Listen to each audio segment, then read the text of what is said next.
kalinya kita akan mengaji di bulan Syawal ini di tanggal 18 Syawal 1444 Hijriah.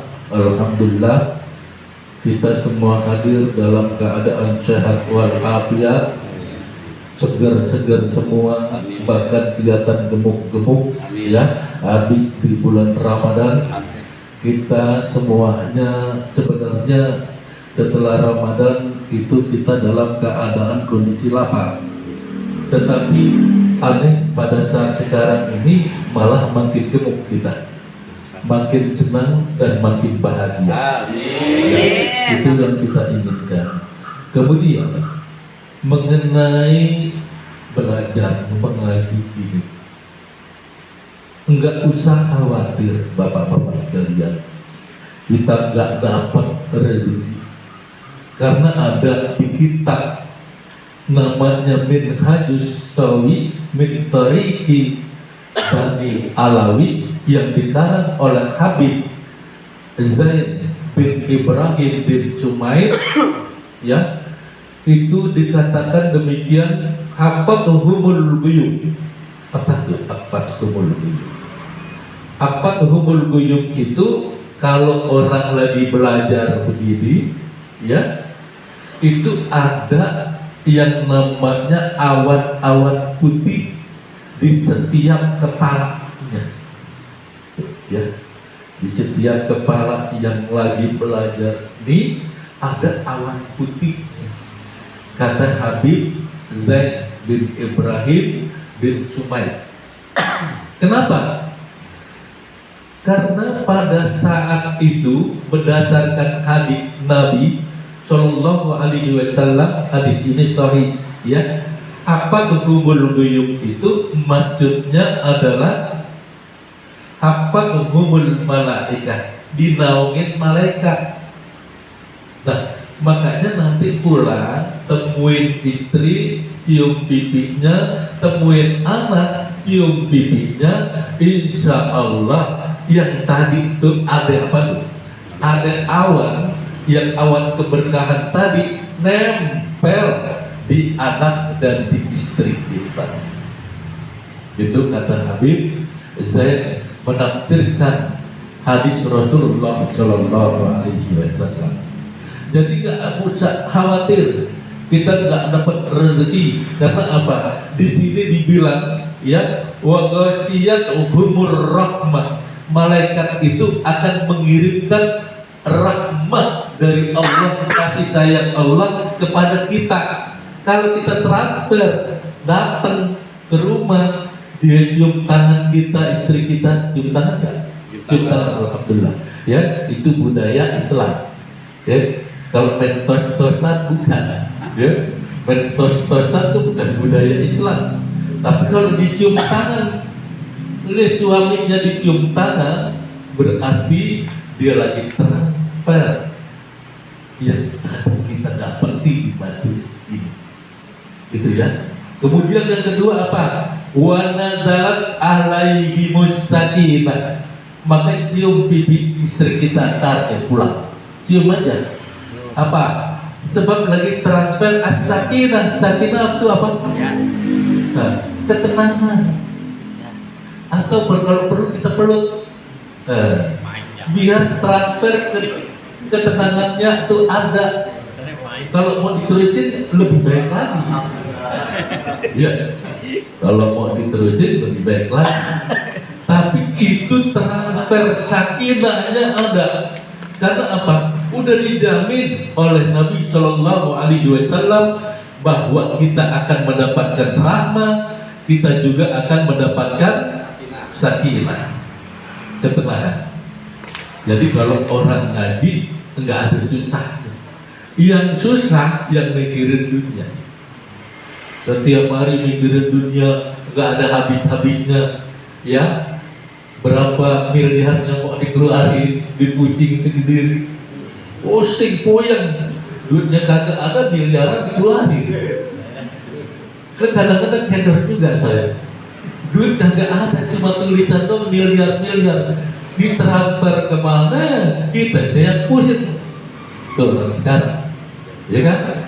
Nah oleh karena itu di sini diperlukan kita ngaji setiap minggu biar kita mendapatkan hafatul buyum, yaitu apa tuh hafatul buyum? Awan yang berada di sekeliling kepala kita. Nanti itu di awan itu tuh, ya awan rahmah itu akan masuk ke dalam anak kita yang tadinya melotot melulumi kita jadi adem. Anak kita yang nggak mau sama kita jadi enak. Itu kenapa? Hafatul buyum itu hafatul malaikah adalah naungan malaikat yang setiap hari kita ngaji, insya Allah di situ akan mendapat keberkahan. Ya Pak ya. Nah ini lakukan juga setiap hari begitu. Coba Bapak, sekarang ini kita zamannya zaman terbalik. Saya bilang zaman terbalik. Ini saya pakai hadis-hadis Nabi semua. Belum berapa hari yang lalu, pas lagi Idul Fitri, kita disuguhkan tayangan yang hebat-hebat, ya kan? Ada yang sholatnya perempuan di depan, ya, laki-laki di belakang, bikin puyeng tuh yang gitu. Karena apa? Enggak pernah dilakukan oleh para tabiin yang pertama kali. Tabiin itu siapa? Orang yang belajar para sahabat tadi. Loh, kenapa kita gak ikutin sahabat? Karena di sahabat gak ada catatannya. Yang ada di tabiin. Tabiin itu 4 mazhab, catatannya lengkap. Sampai sekarang kita terima. Ini aja nih yang saya pegang di kitab di abad ketiga Hijriyah. Berarti di abad dimana tabiinnya tuh ada. Dia berdialog langsung kepada sahabat. Ya sahabat, ini gimana nih? Umpamanya ditanya kepada Anas bin Malik, oh Rasulullah nggak pernah lakukan. Dicatat sama dia. Nah, catatan para tabiin tadi sampailah kepada kita semua yang ada sekarang nih. Loh, kenapa kita nggak ke sahabat aja? Sahabat nggak punya catatan, dia adanya di otak, di pikiran dia. Loh, kenapa nggak ke Nabi aja? Bingung sendiri entar. Sebab apa? Sebabnya apa? Bagaimana gerakan Nabi kita bisa melihat? Karena zaman kita dan zaman Nabi jauh. Zaman kita sekarang, zaman Nabi di sono nggak kelihatan. Kita butuh mata rantai ilmu, namanya sanad. Nah, sanad dimulai di mana? Di tabiin tadi. Paham ya? Jadi di tabiin tadi tuh ilmunya dimulai. Kenapa dimulai di tabiin? Karena di situ catatannya lengkap. Dicatat sedikit mutabiin, jadilah kitab bermadzhab Imam Syafi'i. Dicatat lagi yang satu, jadilah mazhab Imam Hanafi. Dicatat lagi yang satu, jadilah mazhab Imam Maliki. Dicatat lagi yang satu, jadilah mazhab Imam Ahmad bin Hanbal. 4 yang tercatat. Yang lain tercatat gak para imam? Pada zaman dia banyak imam-imam, tapi gak pernah ada yang tercatat. Satu, kenapa gak tercatat? Pengikutnya sedikit. Kedua, terjadi perang. Ketiga, gunung meletus dan lain sebagainya, hancur tuh kitab. Selesai sudah. Yang ada utuh, yang diapalin beribu-ribu tahun, cuma yang 4 sampai kepada kita. Kita pakai itu. Ada orang yang so tahu, udah langsung aja ke hadis Nabi. Iya benar, boleh ke hadis Nabi.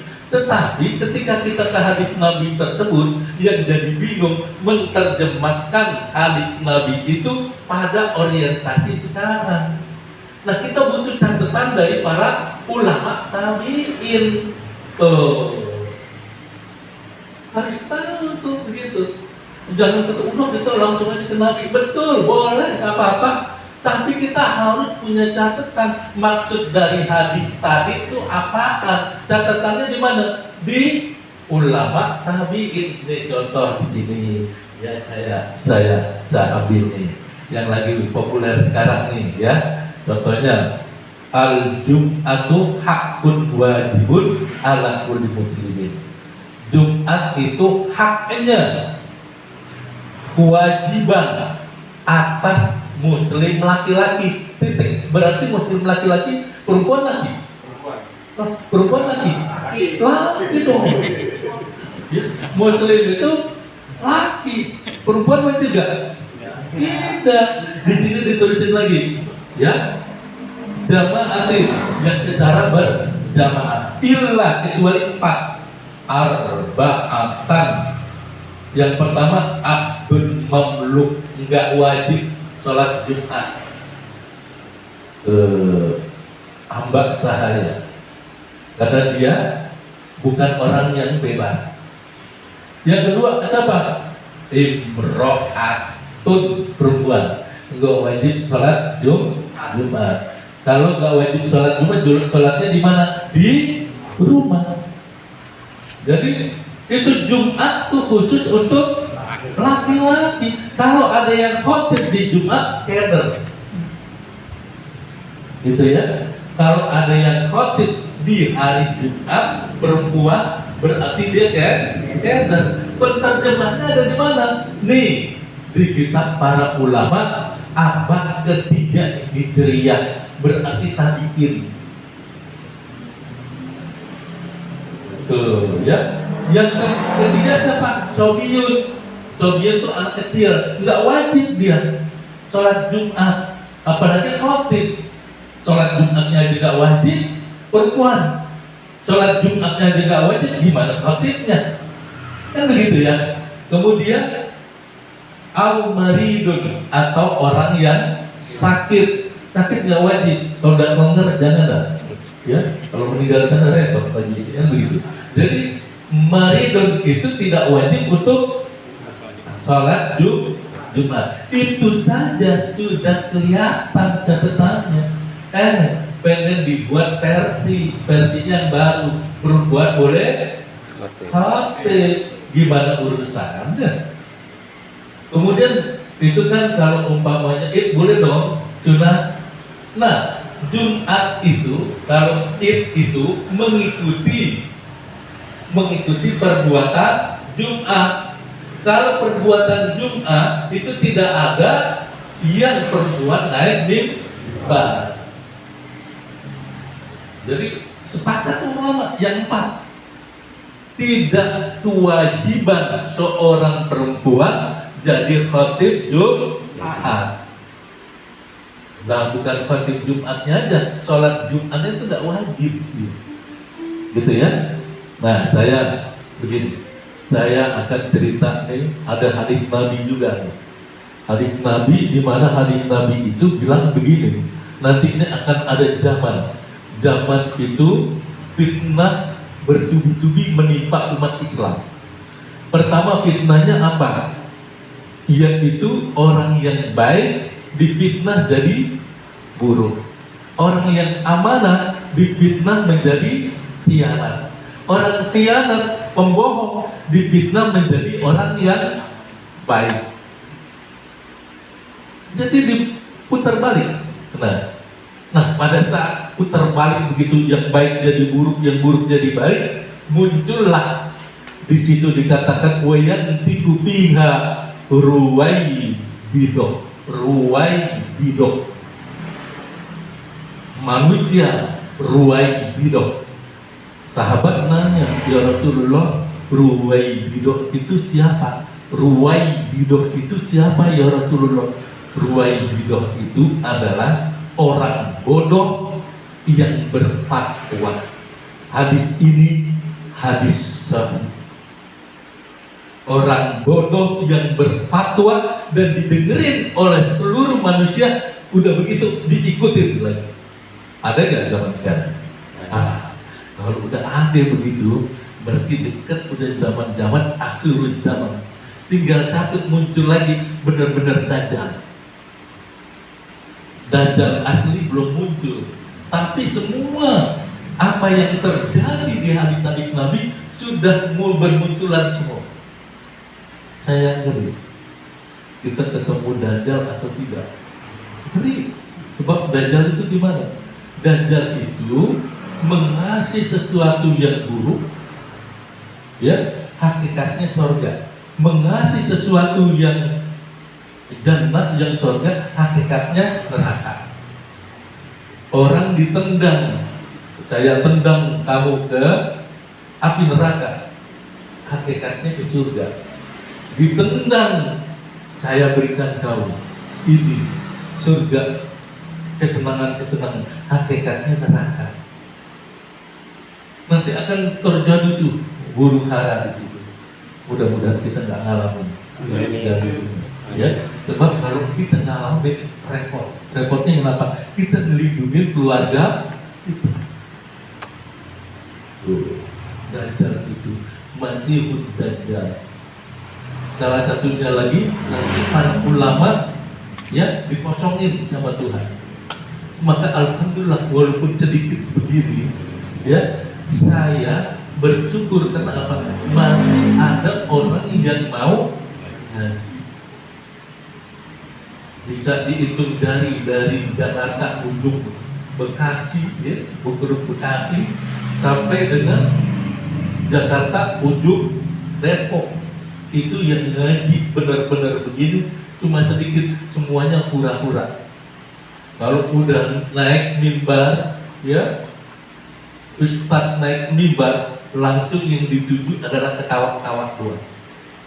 Udah gitu senang, ditanya tadi Ustadznya ngomong apa, nggak tahu. Tuh, itu juga ruwai bidok. Itu termasuk ruwai bidok. Ruwai bidok ya orang bodoh yang diikuti. Nah itu kalau udah terjadi begini gimana kita?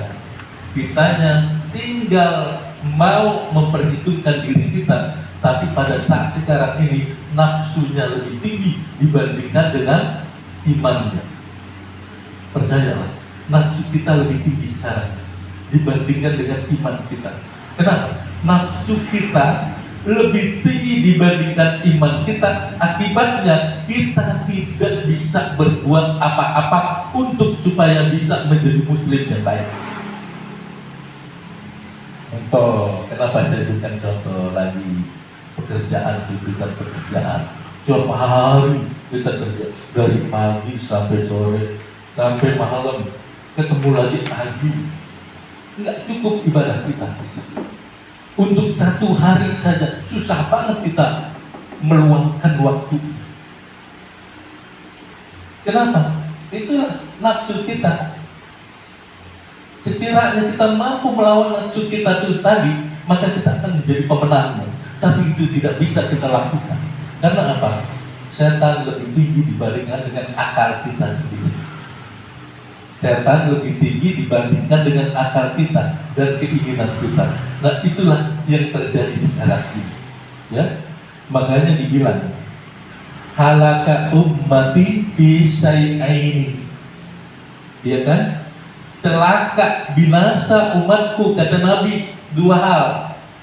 Yang pertama apa?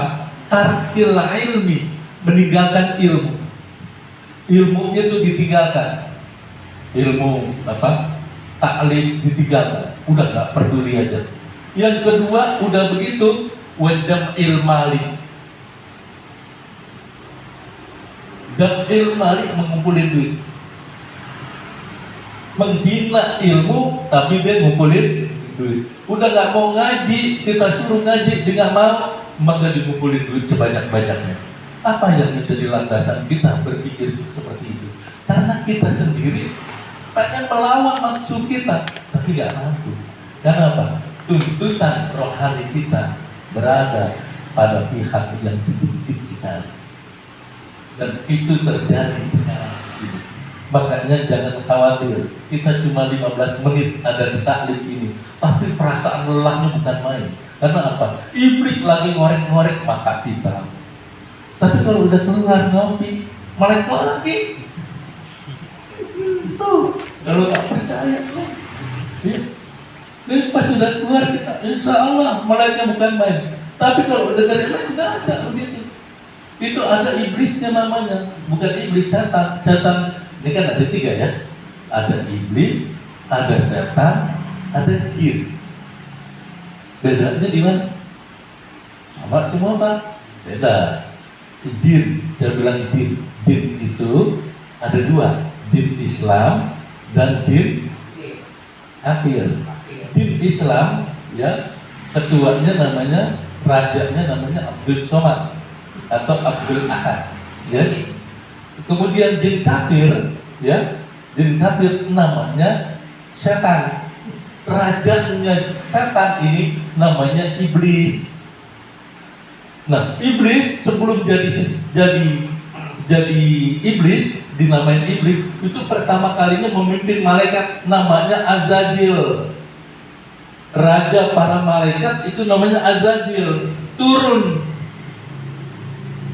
Pas sudah turun, Azazil tadi karena dia nggak mau sujud kepada Nabiullah Adam, maka Allah namakan dia sebagai iblis. Punya anak buah namanya setan. Makanya jangan suka ngomong setan lu. Ya, coba apa? Kalau kita ngomong begitu, lah emang kita anak buahnya iblis. Betul nggak? Nah, itu nggak boleh. Kalau kita ngomong setan lu, itu berarti kita punya rajanya namanya iblis. Nah, iblis itu yang dilaknat. Itu tidak pernah. A'udzubillahi minasyaitonir rajim. Syaitan itu karena iblis bagian dari setan. Ya kan? Iblis itu bagian dari jin yang menentang. Nah, kalau bagian dari yang tidak menentang namanya jin muslim. Gitu, ya? Paham ya? Nah, jangan begitu. Kalau ngatain temen jangan iblis, setan lu. Jangan ya. Ini sering saya dengar begitu kalau lagi bercanda tuh. Setan lu, nah repot tuh begitu. Ya, atau marah yang dikatain ya. Marah sebab apa? Lalu bukan anak buahnya iblis kalau, ya kan? Saya bukan anak buahnya iblis, ya kan? Kalau kita ngomong seperti itu, seharusnya marah. Kalau kita nggak marah, kita benar-benar anak buahnya iblis. Mau begitu? Nah, jangan. Ya, nah kemudian kun aliman au muta'alliman au mustami'an au muhibban wala takun al-khamisata ay mubghidan fataqlid. Dengerin, ini yang terakhir saya ngomong. Kun aliman, jadilah orang alim. Nah, kalian jadi orang alim. Ya, berat jadi orang alim yang tahu ilmu, belajar bismillah qul huwallahu aja kita hafalin, besok lupa lagi, ya betul nggak? Ayat Al-Quran yang panjang-panjang kita baca, paling pendek cuma qul huwallahu qul a'udzu birabbin nas. Itu sholat zuhur, sholat asar, sholat maghrib, sholat isya, sholat subuh, gitu bacaan, ya percepat waktu itu doang. Kan itu ya, jelas aja ngomong. Jadi apa? Qul huwallahu qul a'udzu birabbin nas. Entar zuhur qul huwallahu qul a'udzu birabbin nas. Asar qul huwallahu qul a'udzu birabbin nas. Terus maghrib sama juga qul huwallahu qul a'udzu birabbin nas. Kemudian isya apa lagi? Qul huwallahu qul a'udzu birabbin nas. Kalau ada yang lebih rendah dari ini dipakai, ya kan? Nah, betul nggak? Qul huwallahu qul a'udzu birabbin nas. Cara cepatnya, makanya gerakannya cepat tuh. Kenapa? Ayatnya enteng, gitu ya. Ayatnya enteng dibawa, nggak ribet.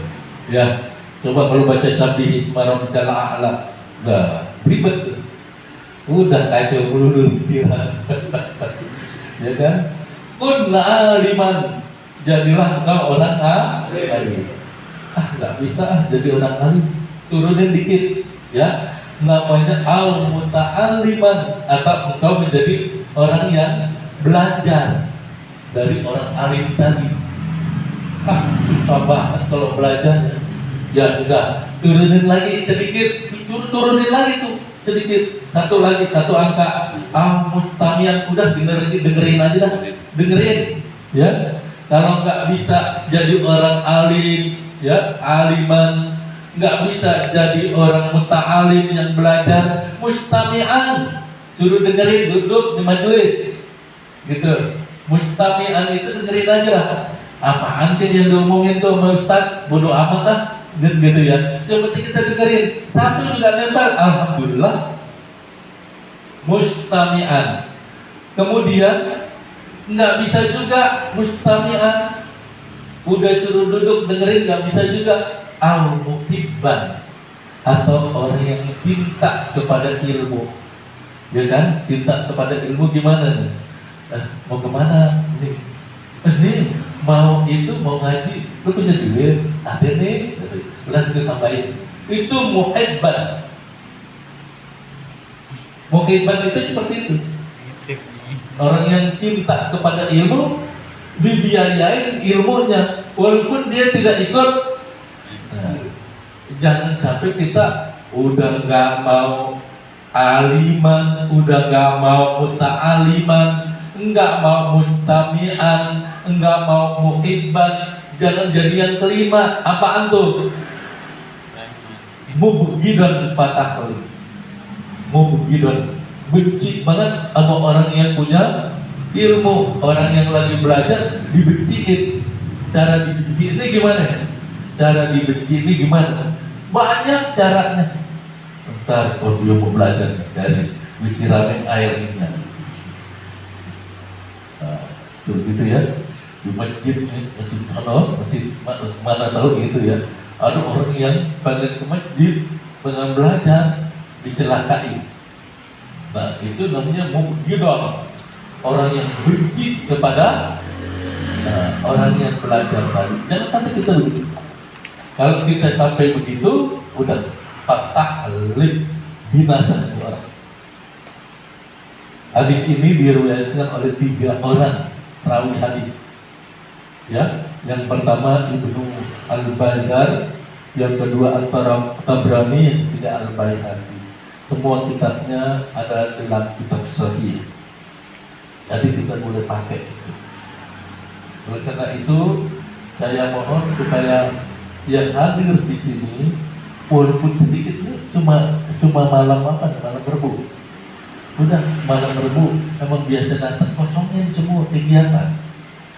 Disengaja kegiatannya dibanyakin di malam Rebu.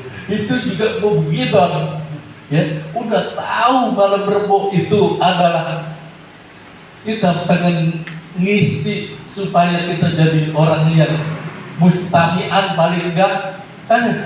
Diisi, dibanyakin kegiatan di malam Rebu. Ya, ini sama juga dengan mubghidon, orang yang benci kepada ilmu. Ya Allah, jangan begitu. Ya, jangan sampai kita begitu. Kalau sampai kita begitu, inna lillahi wa inna ilaihi raji'un.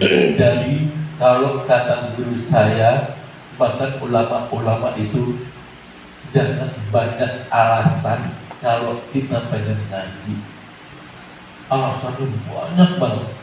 Nanti Tuhan akan memberi alasan kepada kalian untuk masuk ke dalam surga, dipelencongin ke neraka. Beribu-ribu alasan banyak dari Allah. Enggak, ini nggak boleh masuk ke sono. Sono jalannya udah patet, mari aja. Repot begitu. Kalau Tuhan ngomong gitu sama kita, emang hebat, kan begitu ya. Ini sekarang berat, mohon maaf berat.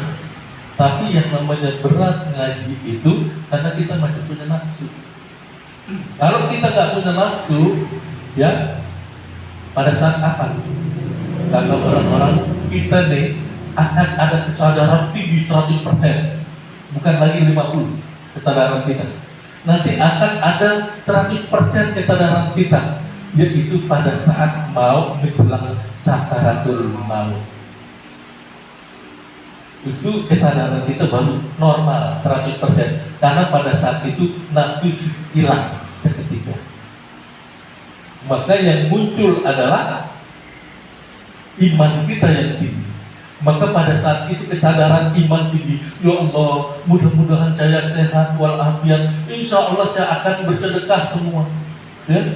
Akan saya bagi tuh orang yang menuntut ilmu satu-satu pakaiannya, ya, baju pokoknya yang baik-baik, itu lagi kesadaran 100%.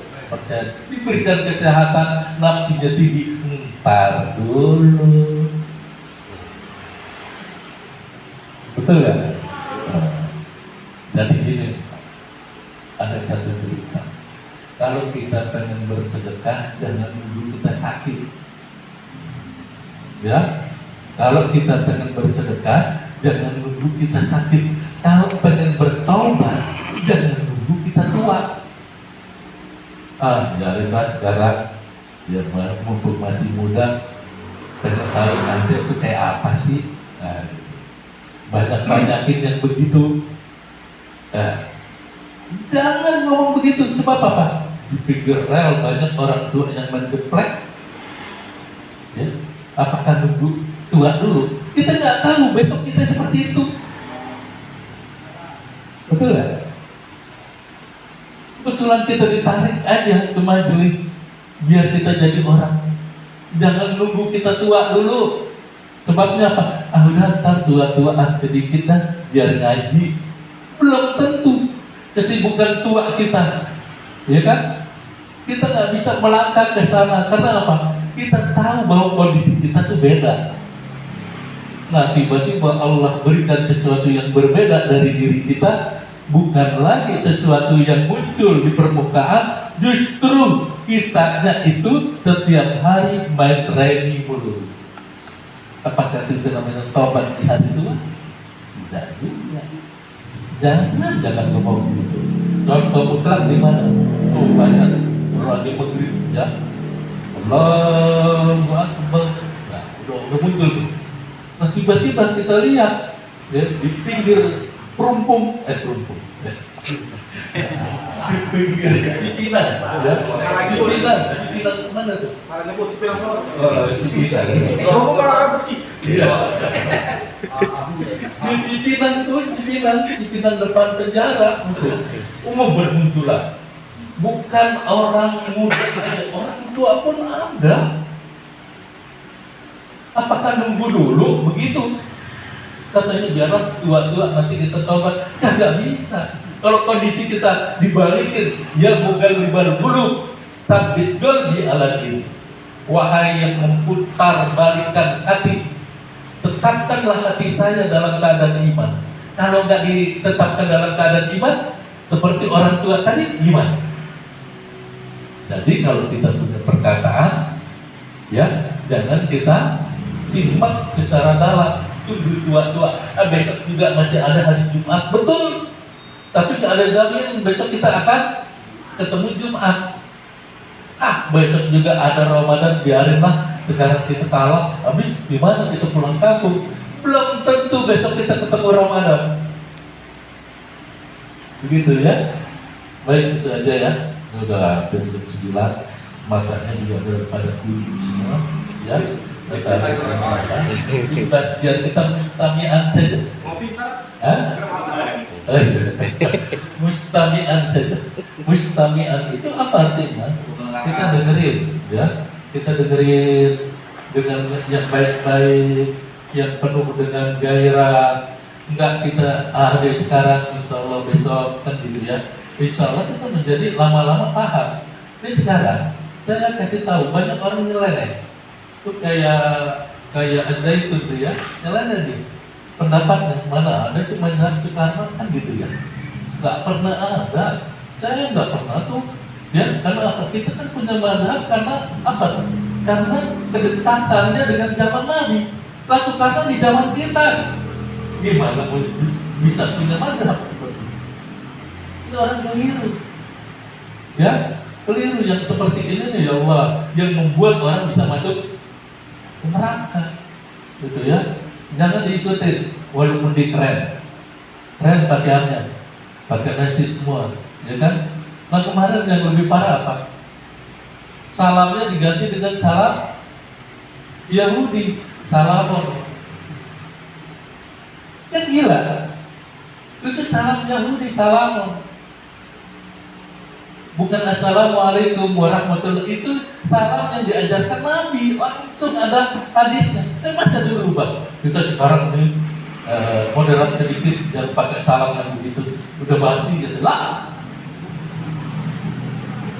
Gimana urusan? Ya, kalau deket saya colok, ya kan? Ya mungkin kalau deket kita colok, ya kan? Tapi ya Allah, nah banyak macam-macam lah.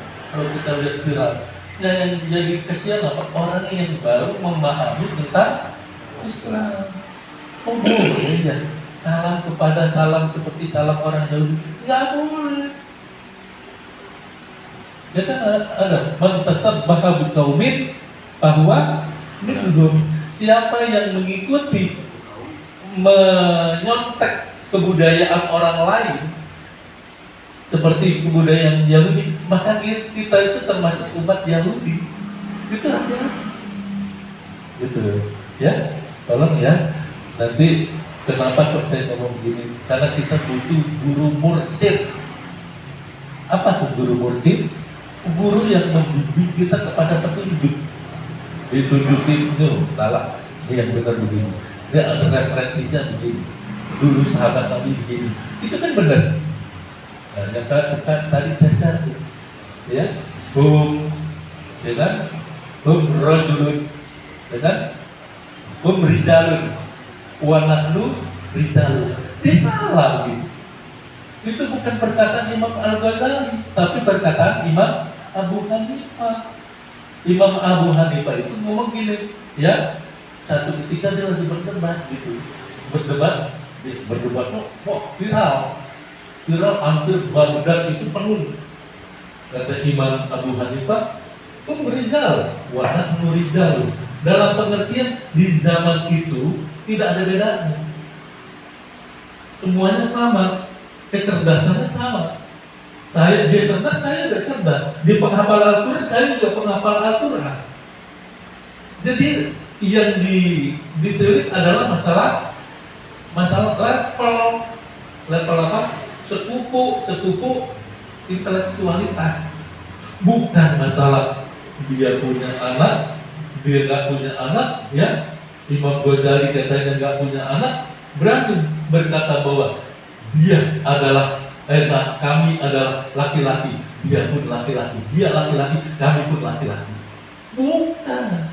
Tapi itu level ilmu pengetahuan yang pada saat itu lagi berdebat hebat. Saya bacanya, saya dengarnya pas tadi, ini salah, dia mesti di informasi salah dia mengerti. Kalau dia udah paham, menganulir sejarah, apalagi Imam Abu Hanifah dibilang Imam Al-Ghazali. Lah Imam Al-Ghazali itu ya hidupnya 1111 Masehi. Sementara Imam Abu Hanifah itu dekat dengan zaman Nabi 700-an. Wah lucu. Memang lagi usia segitu lagi lucu-lucunya kan gitu kan. Baik, itu aja ya dari saya. Assalamualaikum warahmatullahi wabarakatuh.